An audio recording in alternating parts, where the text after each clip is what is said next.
আর বসের ভাই তার বড় বড় ভাইরা সবাই জীবিত আছে, দুইটা সন্তান। এই সন্তান দুইটার দিকে তাকালে নেই কলিজা চিন্তা হয়ে যায়।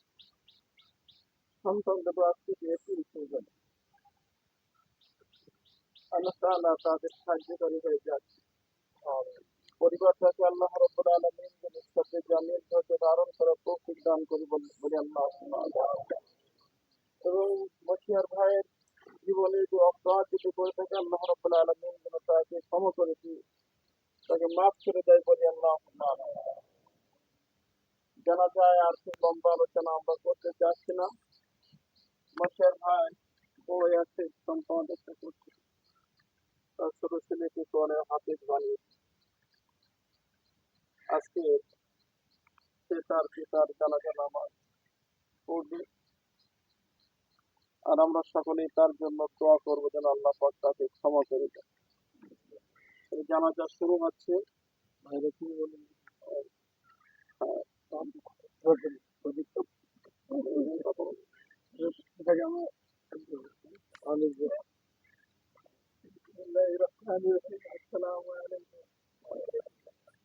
ভাই যদি কারোর অপরাধ করে থাকে সবাই ক্ষমা করে দেবে। আর যদি কেউ কিছু পায় আমাদের জানাবেন, আমরা দেওয়ার চেষ্টা করবো সবাই। পরিবারের পক্ষ থেকে আপনাদের কাছে আবেদন জানিয়েছি, যদি আপনাদের কারোর মনে অজান্তে ইচ্ছাকৃত ভাবে কোনোভাবে যদি কষ্ট দিয়ে থাকে, আল্লাহর হস্তে তাকে ক্ষমা করে দিবেন, ক্ষমা করে দিবেন সবাই। এবং যদি কোনো দেনা পাওনা থেকে থাকে তাহলে তার পরিবারে বড় ভাই আছে সহ যারা আছে জানালে তারা দেওয়ার চেষ্টা করবে। তাহলে জানাজা শুরু হচ্ছে। 4 তাকবীরের সহিত জানাজা নামাজ, ফজর নামাজ আদায় করে দিয়েছি। দেখলামকে আল্লাহু আকবার এইগুলো নিয়ে চলি। প্রথম দ্বিতীয় তাকবীরে সানা, তৃতীয় তাকবীরে দুরূদ শরীফ, চতুর্থ তাকবীরে ওই যে দোয়া আছে দোয়াটা পড়তে হবে।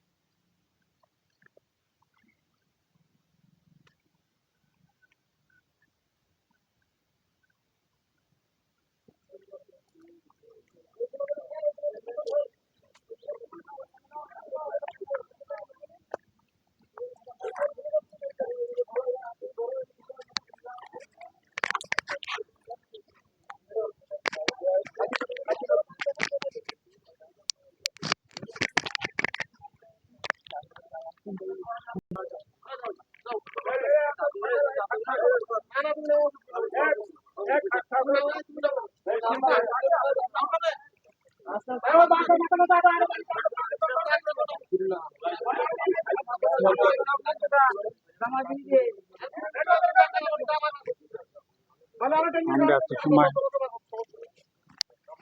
সিদ্ধারপুরের মশহুরের জানাজা নামাজের চলমান চিত্র দেখানোর চেষ্টা করলাম।